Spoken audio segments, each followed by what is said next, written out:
strategic side, more of the kind of maybe more linear in aspects, or more, I think a lot of people would say management-esque maybe in a way, and then feminine is tend to be more on that emotional EQ side and that more developmental side of things more. But there's probably a lot bigger Yeah. definition to that. Logical versus intuitive. Yeah.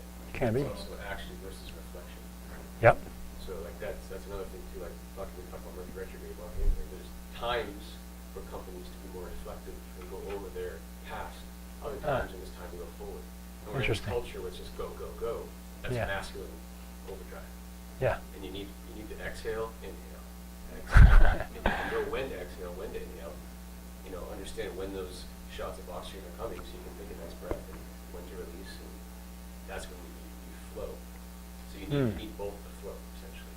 And so we're in a hyper masculine culture. Right? At least in business we are, Yeah, for sure. If you didn't grow, you failed, right? And it's almost like saying don't sleep ever. You know, that's kind of how it comes down to it. The more hours your company's working, the more successful it is, right? That's what we're finding out is not true, right? That you need that feminine aspect to go back. Yeah. Did you have something? It's also the left brain right brain, so there's like the analytical and the creative. I've worked in a lot of companies of hyper masculine energy, and so there wasn't a lot of creativity, even like our products weren't very creative, they weren't pretty, they weren't nice to look at, nothing, you know.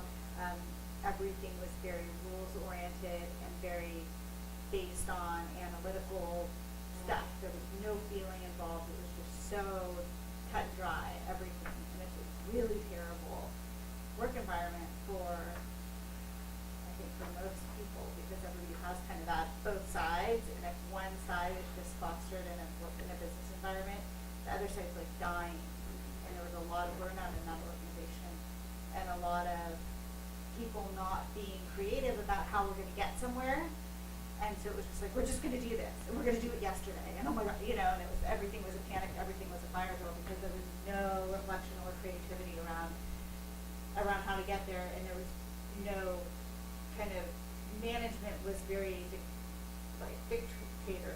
Yeah. So it was very masculine in that way as well. Yeah, and the way I think of it is masculine energy is defined as competitive and winning, and female is nurturing. And I had a great spiritual, and if you look at some of the really overly companies with a lot of masculine energy, they're Oracle. I don't know if you're very competitive. I think a lot of big oil and big banks are very just masculine, and they're still successful, but they're harming. But they're a win at all cost organization, and they're harming because they're not worried about anything else. They're not worried. They don't have that nurturing. I had a great spiritual teacher, and what the spiritual teacher said is not that we want to be 50% masculine and 50% feminine. We want to be 100% masculine and 100% feminine. I was like, man, that's a really great way to put it, because they both are, because the masculine is the creation, you know, getting it done, and the feminine is the nurturing and the caring type thing. Yeah. It's interesting, these dying industries have a lot more than masculine, sort of, we were talking about saying like the oil companies. I just read something about, oil companies, I mean, they need to come to terms with the fact that, you know, they're not going to be needed. They have this very masculine culture, and I was just reading about LGBT employees feeling a lot of fear and working in that kind of environment.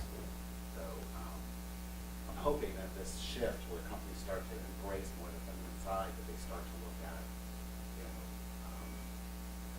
again, sort of pull back.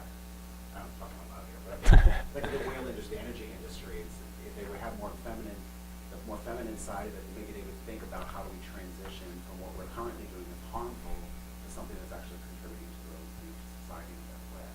Yeah, it's a great reflection that they are the dying, because they're not taking the reflection time to look back. Yeah. Well, it's been my experience that in really hyper-masculine organizations, they will try to put in conscious business practices, and it doesn't work. They can put it in, but it feels like all talk, even when they're doing it. Like, I worked at a company that even was doing the things that they were saying they were doing, and it still felt like all talk, because the energy was so extremely like a dictatorship. So even though they had not-for-profits and they were doing all kinds of things for Boys and Girls Club and all of this great stuff for their, in China where their contract manufacturers were, and all this incredible stuff they were doing, you never felt that within the walls of the organization. So it really fell flat, even though they were trying to be conscious just because of this one issue. You know, I meet a lot of solopreneurs, and they have too much feminine energy. They don't have any masculine energy. Like, oh, I have this idea. I sort of want to get it out. I'm like, you're never going to. But you know, you have to have that. Yeah, that's good.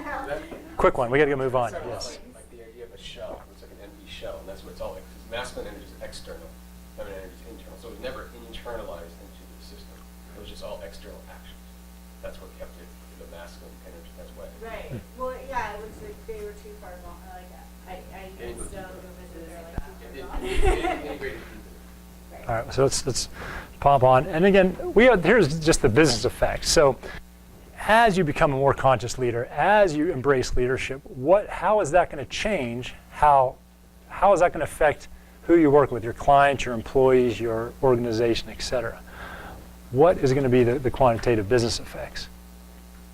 All right, so we're going to take about 12-minute. First of all, how's everything going so far? This format works well? You guys getting some stuff out of it? Good. Can we agree on a 12-minute break? Is that going to be enough for everybody? Well, I want to get agreement. This is a collaboration. 10:40. All right.